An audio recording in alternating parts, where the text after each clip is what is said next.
రెండేళ్లలో కేసీఆర్ పాలన వస్తుందన్న కేటీఆర్ మాటలకు సెటైర్లు వేశారు మంత్రి కోమటిరెడ్డి వెంకటరెడ్డి. కేసీఆర్ ఇప్పుడు ఫామ్ హౌస్ నుండే బయటకు రావటం లేదని వ్యంగ్యాస్త్రాలు సంధించారు. గత బీఆర్ఎస్ పాలకులు కమిషన్ల కోసం కక్కుర్తిపడి రాష్ట్రాన్ని అప్పుల పాలు చేశారన్నారు. కేవలం కమిషన్ల కోసమే కాళేశ్వరం కట్టి మిగతా ప్రాజెక్టులను పెండింగ్ లో పెట్టారన్నారు. ఈ 3 ఏళ్లే కాదు, రాబోయే 5 ఏళ్లు కూడా కాంగ్రెస్ పాలనే కొనసాగుతోందని అన్నారు మంత్రి. ఇంకా 2 ఏళ్లలో కేసీఆర్ వస్తున్నానన్నాడు. ఇంకా 2 ఏళ్లలో కేసీఆర్ వస్తున్నాడు. రామోజీలో పండుకున్న ఆయన వస్తాడు.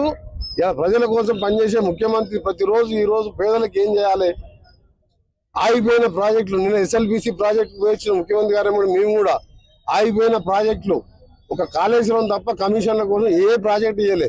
అటు ప్రాజెక్టులు ఆగిపోయిన పూర్తి చేసుకుంటూ సంక్షేమ కార్యక్రమాలు చేస్తున్న ఏకైక ప్రభుత్వం ఈ రోజు ఇది. 76,000 ఉద్యోగాలు ఫిలప్ చేసిన ప్రభుత్వం ఇది. తప్పకుండా ఈ 3 ఏళ్లే కాదు, వచ్చే 5 ఏళ్ళు కూడా రేవంత్ రెడ్డి గారి నాయకత్వంలో కాంగ్రెస్ ప్రభుత్వం ఉంటుంది. ప్రజలందరూ కోరుతున్నాం, మేధావులకు కోరుతున్నాం, కాంగ్రెస్ పార్టీకి ఓటేసి గెలిపించాలి. జూబ్లీహిల్స్ ఉప ఎన్నికల్లో కాంగ్రెస్ పార్టీ భారీ మెజార్టీతో గెలవబోతోందని ధీమా వ్యక్తం చేశారు మంత్రి కోమటిరెడ్డి వెంకటరెడ్డి. రేవంత్ నగర్ డివిజన్లో ఎమ్మెల్యేలు బాలునాయక్, వేముల వీరేశంతో కలిసి ప్రచారం నిర్వహించారు. మంత్రి కాంగ్రెస్ అందిస్తున్న పథకాలను ప్రజలకు తెలిపారు. పేరుకే జూబ్లీహిల్స్ అని ఇక్కడ ఎక్కువగా పేద ప్రజలు నివసిస్తున్నారన్నారు. పార్టీ అభ్యర్థి నవీన్ యాదవ్ను భారీ మెజార్టీతో గెలిపించాలని కోరారు మంత్రి. జూబ్లీహిల్స్ ఎన్నికల్లో కాంగ్రెస్ పార్టీకి గత ఎన్నికల్లో హైదరాబాద్ లో మాకు సీట్ రాకుండా కంటోన్మెంట్ బై ఎలక్షన్ ఏ విధంగా గెలిచినామో అంతకంటే ఎక్కువ మెజార్టీతో గెలవబోతున్నాం.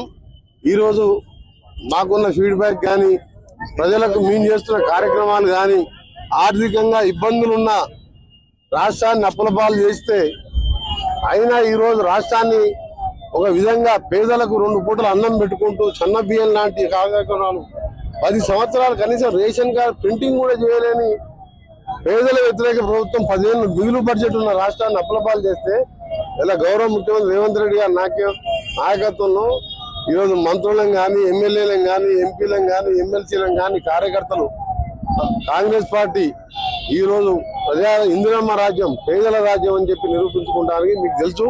పేరుకు జూబ్లీహిల్స్, మొత్తం మెయిన్ జూబ్లీహిల్స్ అంతా కూడా ఖైరతాబాద్ పోతుంది. ఇలాంటి ప్రాంతంలో కాంగ్రెస్ పార్టీ రావాలని కోరుకుంటారు. తప్పకుండా 30 నుంచి 50,000 మధ్యలో మెజార్టీతో గెలవబోతున్నాం.